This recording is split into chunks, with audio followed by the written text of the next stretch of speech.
Hello friends, once again welcome back to my YouTube channel Best Knowledge. First of all, please don't forget to like and comment my video. आज हम इस video में पढ़ेंगे BSc first semester में chemistry का chapter number 6 stereo chemistry, जिसका ये lecture second है। और इसके फर्स्ट लेक्चर में मैंने R&S नॉमेनक्लेचर के बारे में पढ़ाया था, के बारे में डिस्कस किया था। अगर आपको मेरे प्रीवियस के लेक्चर देखने हैं तो मैंने डिस्क्रिप्शन में उसका लिंक डाल दिया है, आप वहां से जाकर देख सकते हैं। और केमिस्ट्री से रिलेटेड बीएससी फर्स्ट सेमेस्टर के सारे लेक्चर्स की बनी बनाई प्लेलिस्ट की लिंक मैंने डिस्क्रिप्शन में डाल दी है, आप वहां से जाकर मेरे प्रीवियस के सारे लेक्चर्स देख सकते हैं। आज इस वीडियो में मैं मोस्ट इंपॉर्टेंट टॉपिक का डिस्कस करने वाली हूँ, E&Z नॉमेनक्लेचर, जिससे रिलेटेड क्वेश्चंस एग्जाम्स में आ जाते हैं। ये जो टॉपिक है अच्छा खासा इंपॉर्टेंट टॉपिक है, E&Z नॉमेनक्लेचर। Let start. सबसे पहले व्हाट इज E&Z नॉमेनक्लेचर। यहाँ मैं कुछ लैंग्वेज नोट कर देती हूँ, उसके बाद एक्सप्लेन करूँगी व्हाट इज E&Z नॉमेनक्लेचर। देखिएगा फ्रेंड्स, मैंने यहाँ कुछ लैंग्वेज नोट की है, अब आपके अच्छे से एक्सप्लेन हो जाएगा। मैं एक्सप्लेन करती हूँ, उसके बाद भी अगर कोई डाउट होगा तो वह जब एग्जाम्पल कराऊंगी तो क्लियर हो जाएगा। कुछ कंपाउंड्स में कुछ ऐसे कंपाउंड्स हैं जिसमें डबल बॉन्डेड 2 कार्बन एटम्स आपस में सेम होते हैं। इट मीन्स थोड़ी सी मैंने इंग्लिश थोड़ी सी हिंदी दोनों लैंग्वेज को मिक्स करके लिखा है, तो प्रॉब्लम नहीं होगी, दोनों ही लैंग्वेज क्लियर हो जाएंगी। डबल बॉन्डेड 2 कार्बन एटम्स मतलब ऐसे कार्बन एटम्स जो डबल बॉन्ड से कनेक्ट हैं, एक दूसरे से जुड़े हुए हैं, तो वो डबल बॉन्ड के लेफ्ट और राइट दोनों साइड्स में कैसे होते हैं, सेम होते हैं। कुछ ऐसे कंपाउंड्स होते हैं, तो वहाँ पर हम E&Z नॉमेनक्लेचर कॉन्फ़िगरेशन का यूज़ करते हैं। ऐसे कंपाउंड्स के ज्योमेट्रिकल आइसोमर्म का कॉन्फ़िगरेशन जो यूज़ होता है वो E&Z नॉमेनक्लेचर से होता है, जिसे हम सिस एंड ट्रांस, यहाँ मेरा लिखना रह गया trans, cis and trans prefix का यूज़ किया जाता है। जो वर्ड यूज़ किया जाता है, जो प्रीफिक्स यूज़ किया जाता है, उसको कहते हैं सिस एंड ट्रांस। अभी मैं डिस्कस करूँगी और इसके बारे में। जिस आइसोमर्म में, ये मेन बात है समझने की, जिस आइसोमर्म में सेम ग्रुप या एटम डबल बॉन्ड के एक ही साइड होंगे। अभी मैं आपको एक कंपाउंड के एग्जांपल से समझाऊंगी। अगर उनके एक ही साइड्स होते हैं तो वो सिस आइसोमर्स कहलाते हैं, और अगर अपोजिट साइड्स होंगे तो वो ट्रांस आइसोमर्स कहलाते हैं। ठीक है, देखिएगा आप क्लियर हो जाएगा। E&Z। ई का जो वर्ड है, वो वर्ड जो हमने लेटर को यूज़ किया है नॉमेनक्लेचर में, तो उसका जो फुल नेम होता है वो होता है एंट्रिजिन।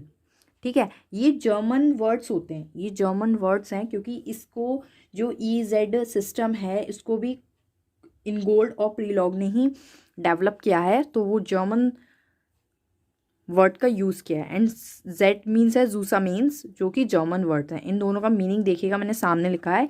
ई का मीन्स है यहाँ पर एंटीजन का मतलब है ऑपोजिट, एंड जूसा मीन्स का मतलब है टुगेदर। ये जर्मन वर्ड्स हैं। एंड देन इसके नेम जो मैंने अभी ऊपर यूज़ किया है, trans and cis. E means होगा ट्रांस एंड जेड मीन्स होगा सिस। ये आपको क्लियर होना चाहिए कॉन्सेप्ट क्या है। ठीक है, by example I can explain you.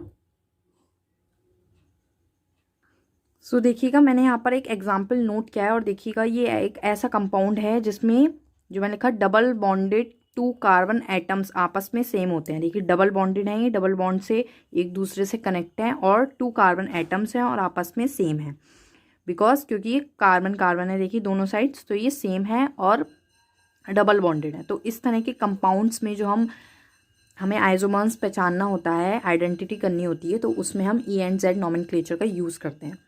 अब इसमें हमें फाइंड करना है कि E नॉमेनक्लेचर का है या Z नॉमेनक्लेचर का है। शॉर्ट में बोले E सिस्टम का है या Z सिस्टम का है। सबसे पहले क्या करते हैं, ये जितने भी कार्बन से अटैच हैं हमारे एलिमेंट्स, हमें इन सबके एटॉमिक नंबर पता होने चाहिए। इस सबके एटॉमिक नंबर पता होंगे तभी हम इसको कर सकते हैं, नहीं तो नहीं। तो इसके प्रीवियस वाले वीडियो में जो मैंने R&S नॉमेनक्लेचर पढ़ाया है, उसमें भी मैंने ये डिस्कस कराया कि हमें सबसे पहले एलिमेंट्स के एटॉमिक नंबर पता होने चाहिए। देखिए मैं एटॉमिक नंबर बता देती हूँ, साइड में बता देती हूँ। फ्लोरीन का एटॉमिक नंबर होता है 9, क्लोरीन का होता है 17। ठीक है, इन दोनों को हमने बता दिया। सबसे पहले मैंने फ्लोरीन और क्लोरीन का बताया, जिसका ज़्यादा होता है उसको हम नंबर 1 देते हैं। तो क्लोरीन का देखिए फ्लोरीन से as comparison to fluorine, fluorine से ज़्यादा है, तो क्लोरीन को देंगे नंबर 1 एंड फ्लोरीन को नंबर देंगे 2। क्लियर? इसको करने का जो वर्किंग रूल है, जो फॉर्मेट है, वो मैं बता रही हूँ कैसे फाइंड करेंगे।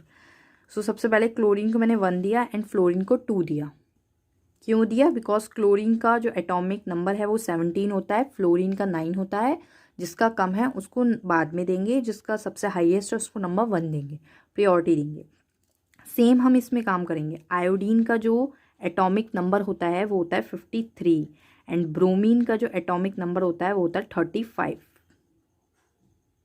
सो यहाँ पर आयोडीन को मिलेगा नंबर 1 बिकॉज इसका ब्रोमीन से ज़्यादा है।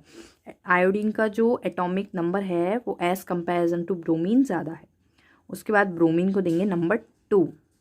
ये हमें ऐसे रैंकिंग करनी होती है, ऐसे नंबर देने होते हैं according to their atomic number. Clear?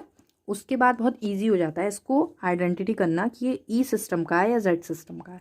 Because देखिए अगर नंबर 1 सेम सेम है, दोनों साइड सेम सेम होगा तो वो होता है जेड सिस्टम का। क्योंकि मैंने अभी ऊपर लैंग्वेज में यहाँ पर लिखा भी था कि जिस आइसोमर में सेम ग्रुप या एटम्स डबल बॉन्ड के एक ही साइड होते हैं उसे सिस आइसोमर्स कहते हैं। ठीक है, तो इसमें सेम सेम है, इसको कहेंगे हम सिस आइसोमर, सिस आइसोमर। और ये किस सिस्टम का है, किस नॉमेनक्लेचर का है? यह है जेड सिस्टम, जेड सिस्टम। इस तरह से हम आइडेंटिफाई करते हैं कि किस नॉमेनक्लेचर का, किस आइसोमर का कंपाउंड है। सो अगर ये अपोजिट आता तो ये होता ई सिस्टम का और ट्रांस आइसोमर का। और एक्सप्लेन कर देती हूँ मैं और एक दो एग्जाम्पल से। देखिएगा फ्रेंड्स, अब मैंने एक सेकेंड एग्जाम्पल और नोट किया है। यहाँ पर भी देखिए कार्बन डबल बॉन्डेड है और देखिएगा कार्बन की एक साइड आयोडीन और ये मेथिल ग्रुप है और एक साइड क्लोरीन और ब्रोमीन है। तो फिर से नंबरिंग करेंगे, हम रैंकिंग करेंगे। सो देखिए यहाँ पर भी हम रैंकिंग करेंगे। सबसे पहले हमें सबके एटॉमिक नंबर पता होने चाहिए। तो आयोडीन का 53 होता है, अभी मैंने ऊपर बताया था। CH3 का कैसे करें? तो CH3 का हम ये देखते हैं इसको कैसे करेंगे। अभी देखिएगा CH3 का ऐसे करेंगे, जो कार्बन ग्रुप से जो किरेल आपका एटम्स होता है उससे डायरेक्ट अटैच हो। तो आप कार्बन से देखिए डायरेक्ट जो अटैच होगा वो कार्बन एटम ही अटैच होगा। H3 तो कार्बन से अटैच होगा, कार्बन की वैलेंसी को कंप्लीट करेगा 4, कार्बन से कार्बन ही अटैच होगा डायरेक्ट। तो इसलिए हम यहाँ पर सिर्फ कार्बन का देखेंगे। तो कार्बन का एटॉमिक नंबर जो होता है वो 6 होता है। ठीक है, उसके बाद हम क्लोरीन का आपको पता है 17 एंड ब्रोमीन का होता है 35। ठीक है, ये सारे आपको क्लियर हैं। उसके बाद नंबरिंग कीजिए। देखिए आयोडीन का 53, कार्बन का देखेंगे 6, तो नंबरिंग इसको 1 जाएगी एंड देन इसको रैंकिंग 2 जाएगी। क्लोरीन, इधर क्लोरीन है यानी कि 17 और ब्रोमीन का 35, तो नंबर 1 इससे जाएगा एंड नंबर 2 इससे जाएगा। ये हो गई हमारी रैंकिंग। ठीक है, अब आप खुद देखिए कि जो अब रैंकिंग है वो अपोजिट है। मतलब यहाँ 1 है, यहाँ पर 2 है, अपोजिट है। यहाँ पर 2 है, यहाँ पर 1 है। तो जो रैंकिंग है वो अपोजिट है। और जब अपोजिट होती है तो वो किस सिस्टम का होता है? ई, यानी कि ट्रांस आइसोमर। तो ये है आपका ट्रांस आइसोमर एंड अपोजिट है तो ई सिस्टम। इस तरह से हम रिकॉग्नाइज करते हैं सिस्टम को और आइसोमर को। आई थिंक फ्रेंड्स आपके क्लियर हो गया होगा what is E and Z nomenclature. Thank you friends for watching my video. Please share, like and comment my video. Thank you friends.